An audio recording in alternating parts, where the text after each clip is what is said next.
Hello folks, this is Ron from Ron's Beers and Tools. Got a beer to review today. As you can see in front of you, it's from Southern Tier, and it's a porter, a dark, robust porter to be more precise. Southern Tier Brewing Company is out of New York, basically Lakewood, New York. It's it's a section of Lakewood, New York is down in a section called Southern Tier. What I mean by Southern Tier, if you know the New York area, Pennsylvania area, Massachusetts area, in that corner there, the Southern Tier is the most southern part of New York State, touching Pennsylvania. And basically, years ago, there was the Indians lived there. Was American Indians, the Native Americans were the Iroquois. The area was big for the Iroquois Confederacy along that whole region of New York. And then there was big wars. They called it the Beaver Wars. It's a funny name, Beaver Wars. And that was in 1638. The Seneca Indians prevailed, and beaten all, I guess, the other tribes and so forth. And now there's a big reservation there along the Allegheny River in that region. The Seneca Indians have it. And at one time, that region was conflicted between it was the colonies that were trying to settle in there. The colonies were New York, Massachusetts, and Pennsylvania in this Southern Tier section. Massachusetts and Pennsylvania they laid claim to it, to Southern Tier, at one time, but they didn't do anything there, send any settlers or do anything. I guess it was, for a while, it was against a lot to send settlers into that region with the Indians. But after the Beaver Wars and everything got straightened away, settlers went there, and still Massachusetts and Pennsylvania didn't do anything with it, so New York did, and that's their Southern Tier. Okay, enough of the geography. This beer here, this porter, as you can see in front of you, let's see the bottle. It's sweating. It's been raining all day yesterday. All last night had some hard rains. Raining today, and it's getting kind of humid out, so you can see the bottle sweating. This is brewed with 2 varieties of hops and 5 types of malts. It's like an old German utensils for brewing here. What you see there, it's a hop up there, and utensils for brewing. Southern Tier Brewing Company, brewed and bottled by Southern Tier Brewing Company, Lakewood, New York, USA. There's a date on this. My wife bought this here. Date of birth. Okay, they made this on the February 20th, 2018. She picked up this beer, my loving wife, and I thank her for that.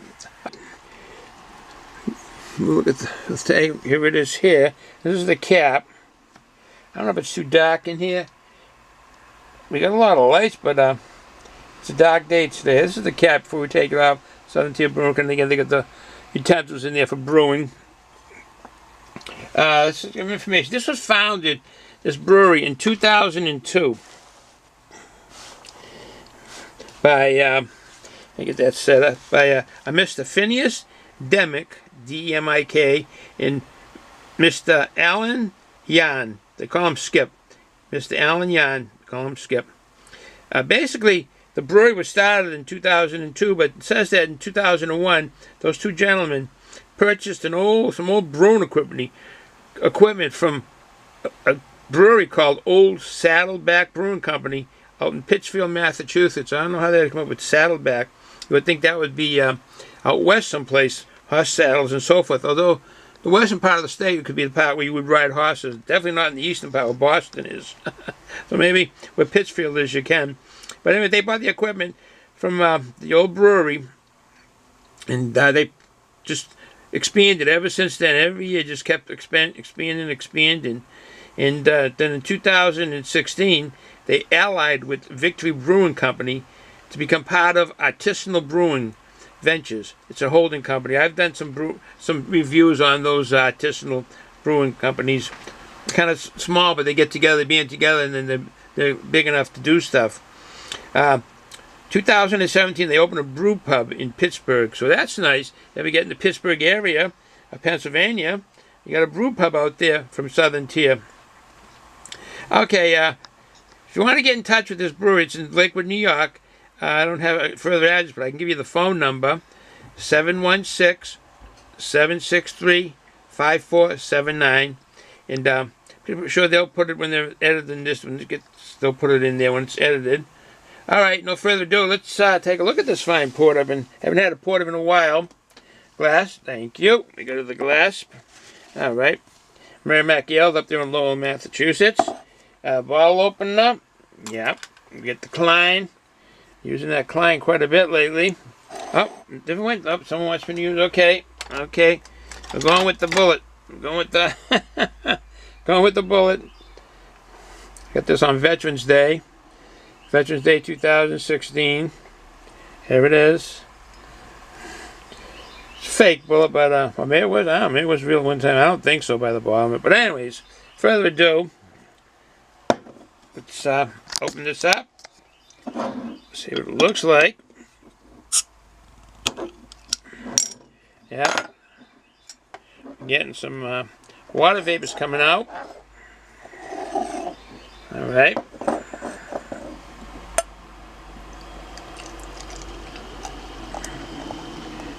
I do like porters. Now remember, this isn't a stout. People drink porters and they kind of get the feeling it's going to be a stout because it's dark.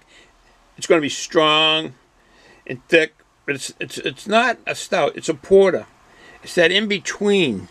Now that's what people have to remember, because I've seen some negative things about porters through the years, and you just have to remember it's not a stout when you're drinking it.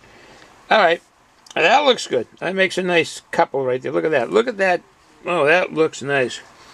It's definitely dark brown on the pour.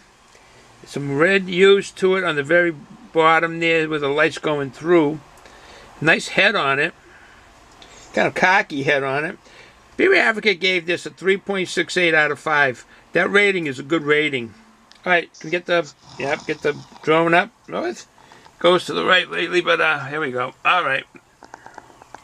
Yep, okay, I can see all different size bubbles.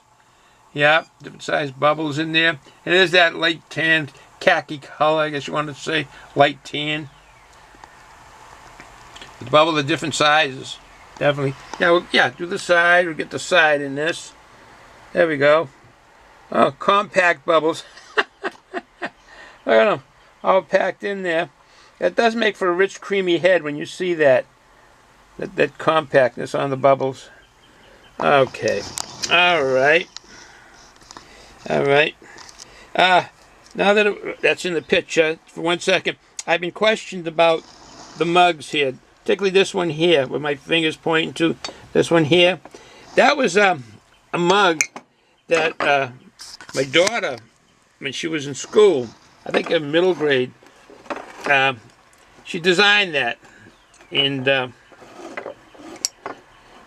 yeah, she designed that, and they made mugs out of it and magnetic stickers, and yeah, she did good. I like it. I like it. So that's why you see it on the desk here. Yep. All right. Okay, no further ado. Back to the beer. All right, let's get our nose to it.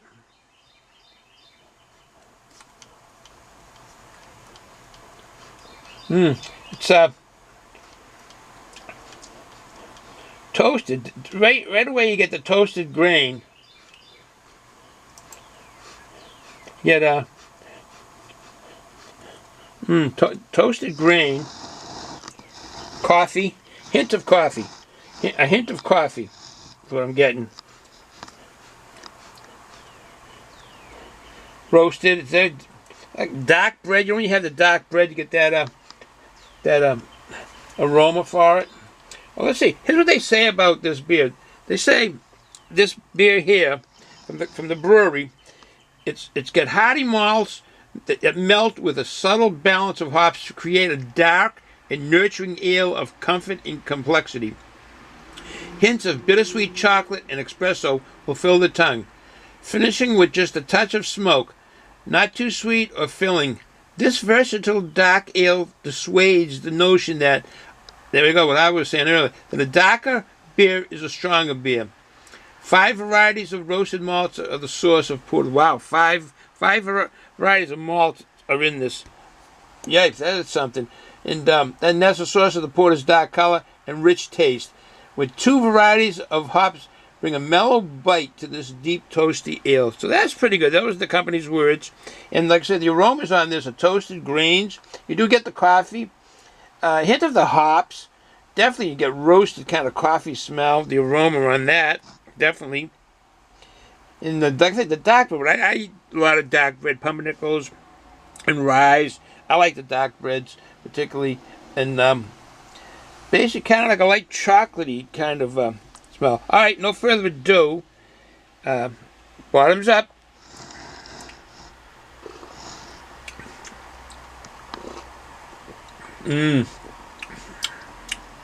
That is nice tasting. Malty. A malty flavor.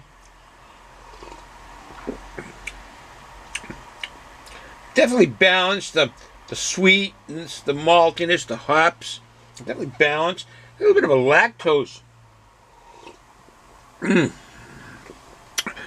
It's not a milk porter. I don't know, maybe just the chocolate in it. The chocolate flavor in it, at least. You get coffee, you get chocolate. Get that maltiness on it.